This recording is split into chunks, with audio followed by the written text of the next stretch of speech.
Hey, it's John from Adults Have Toys Too. Today we're going to do a short video on traveling with your drone through the airport. Was I successful? You tell me.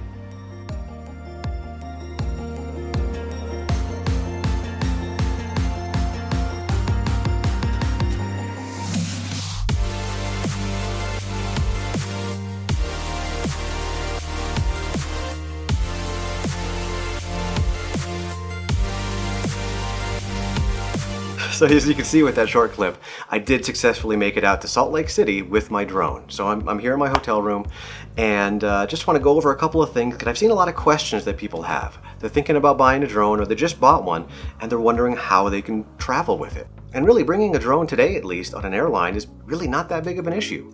But there are a couple of things you need to be aware of. First, it's not really the drones that the airlines have a problem with, it's the batteries. They're very concerned about lithium-ion batteries. So they do not want these things in the checked luggage. They need to come in your carry-on with you onto the plane. And two, they want to make sure that the batteries that you're bringing on the plane are safe. So the ones that are installed in, say, your laptop or your cell phone aren't going to be an issue. But what they will have an issue with are the ones that have loose contacts. So up here you can see where the contacts are, and these spare batteries are something that they are very concerned about. So what they would like to see is that you either cover up the contacts, you can put a piece of tape over it or something like that, or you can do like what I did and get a pack that you can put the batteries into that has a liner specifically designed to cover up lithium-ion batteries and keep them safe on the flight. So if they're catching on fire or something like that, you can have it contained within this case. Will it work? I hope so. This one I picked up on Amazon. It's real cheap. I'll put a link in the description below. Not sponsored, but just so you can kind of see what type of product I'm talking about. And when I went through the TSA checkpoint, they asked me if I had any electronics. I said, yes, I have a drone, I have a Nintendo Switch, and I have a laptop. And the only thing they asked me to pull out was the laptop. They let the drone go through, went through the X-ray machine, it wasn't any issues. And I came out the other side here in Utah without an issue. And I was able to get some footage like this.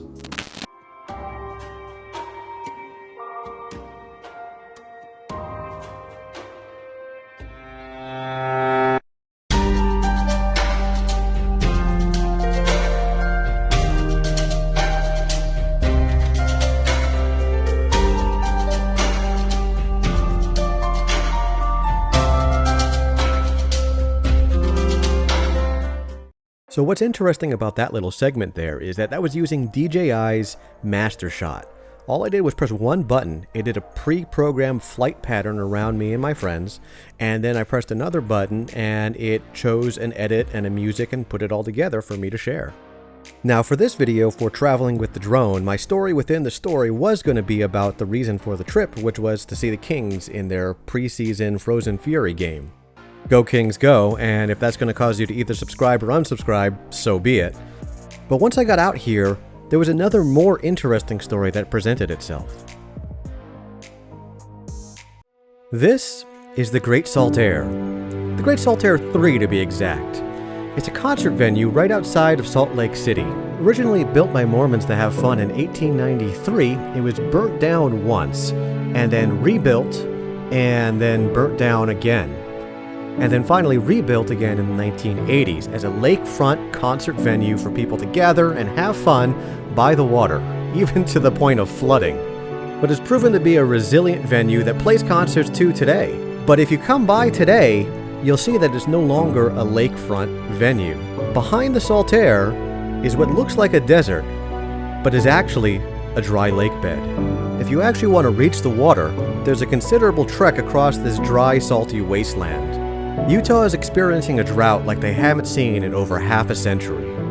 But even in bleak times, there's still beauty to be seen, especially when you take it from a different perspective.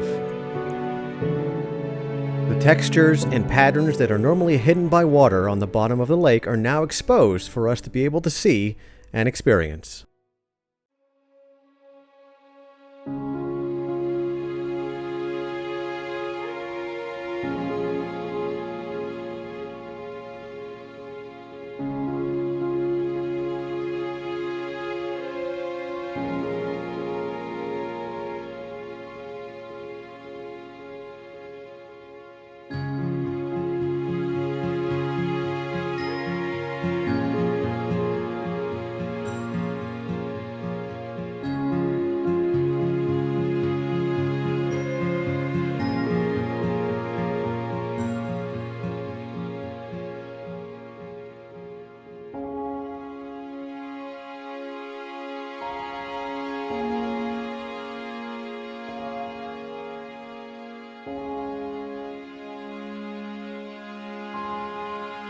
So as we leave the Great Saltair, I wanted to leave you with one more image before we wrap everything up. As I was leaving Salt Lake in the plane, I got an overhead view of Antelope Island. And this here is an island. An island that, right now, you can walk to. And I think that image of the southern point of the island being completely surrounded by dry lake bed is something that's going to stick with me for a while. But let's not lose track of the reason why we're here. I was able to bring my drone over here without any issue, just by following a few simple guidelines. But the trip was fun, got to see a lot of cool things, see a lot of interesting places, eat a lot of interesting food, and have a lot of interesting drinks. So remember when you fly with your drone to package up the batteries properly. And that goes for any loose batteries, really. So, if you follow those guidelines, you'll be fine. No problem at all. But until next time, never stop having fun.